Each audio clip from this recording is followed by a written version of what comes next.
एक घड़ी आधी घड़ी आदि में पुनियाद, तुलसी संगत साध की कटे कोटि अपराध।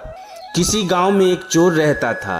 एक बार उसे कई दिनों तक चोरी का अवसर नहीं मिला, जिससे उसके घर में खाने के लाले पड़ गए। अब मरता क्या न करता। वह रात्रि को लगभग 12 बजे गांव के बाहर बनी एक साधु की कुटिया में घुस गया। वह जानता था कि साधु बड़े त्यागी हैं, अपने पास कुछ नहीं रखते, फिर भी सोचा खाने पीने को ही कुछ मिल जाएगा तो 1-2 दिन का गुजारा चल जाएगा। जब चोर कुटिया में प्रवेश कर रहा था, संयोगवश उसी समय साधु बाबा ध्यान से उठकर लघुशंका के निमित्त बाहर निकले। चोर से उनका सामना हो गया। साधु उसे देखकर पहचान गए, क्योंकि पहले कई बार देखा था, पर साधु यह नहीं जानते थे कि वह चोर है। उन्हें आश्चर्य हुआ कि यह आधी रात को यहाँ क्यों आया है। साधु ने बड़े प्रेम से पूछा, कहो बालक, आधी रात को कैसे कष्ट किया? कुछ काम है क्या? चोर बोला, महाराज मैं दिन भर का भूखा हूँ। साधु ने कहा, ठीक है, आओ बैठो। मैंने शाम को धुनी में कुछ शकरकंद डाले थे, वे भून गए होंगे, निकाल देता हूँ, तुम्हारा पेट भर जाएगा। शाम को आ गए होते तो जो था हम दोनों मिलकर खा लेते। और पेट का क्या है बेटा, अगर मन में संतोष हो तो जितना मिले उसमें ही मनुष्य खुश रह सकता है। साधु ने दीपक जलाया, चोर को बैठने के लिए आसन दिए, पानी दिया और एक पत्ते पर भुने हुए शकरकंद रख दिए। फिर पास में बैठकर उसे इस तरह खिलाया जैसे कोई माँ अपने बच्चों को खिलाती है। साधु बाबा का सद्व्यवहार से चोर निहाल हो गया। सोचने लगा, एक मैं हूँ और एक ये बाबा हैं। मैं चोरी करने आया हूँ और ये इतने प्यार से खिला रहे हैं। मनुष्य ये भी है और मैं भी हूँ। यह भी किसी ने सच कहा है, आदमी आदमी में अंतर, कोई हीरा कोई कंकर। मैं तो इनके सामने कंकर से भी बदतर हूँ। मनुष्य में बुरी के साथ भली वृत्तियाँ भी रहती है, जो समय पाकर जाग उठती है। जैसे उचित खाद पानी पाकर बीज पनप जाता है, वैसे ही संत का संग पाकर मनुष्य की सद्वृत्तियाँ लहलहा उठती है। चोर के मन के सारे कुसंस्कार हवा हो गए। उसे संत के दर्शन मात्र से अमृत वर्षा दृष्टि का लाभ मिला।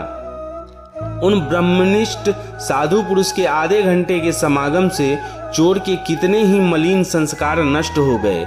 साधु के सामने अपना अपराध कबूल करने को उसका मन उतावला हो उठा। फिर उसे लगा कि साधु बाबा को पता चलेगा कि मैं चोरी के नियत से आया था, तो उनकी नज़र में मेरी क्या इज्जत रह जाएगी। क्या सोचेंगे बाबा कि कैसा प्रतीत प्राणी है जो मुझ जैसे संत के यहाँ चोरी करने आया है। लेकिन फिर सोचा, साधु मन में चाहे जो समझे, मैं तो इनके सामने अपना अपराध स्वीकार करके प्रायश्चित करूँगा। इतने दयालु महापुरुष हैं, ये मेरा अपराध अवश्य क्षमा कर देंगे। संत के सामने प्रायश्चित करने से सारे पाप जलकर राख हो जाते हैं। भोजन पूरा होने के बाद साधु ने कहा, बेटा अब इतनी रात में तुम कहाँ जाओगे? मेरे पास एक चटाई है, इसे ले लो और आराम से यहाँ सो जाओ, सुबह चले जाना। नेकी की मार से चोर दबा जा रहा था। वह साधु के पैरों पर गिर पड़ा और फूट फूट कर रोने लगा। साधु समझ न सका कि यह क्या हुआ है। साधु ने उसे प्रेम पूर्वक उठाया, प्रेम से सिर पर हाथ फेरते हुए पूछा, बेटा क्या हुआ? रोते रोते चोर का गला रुंध गया।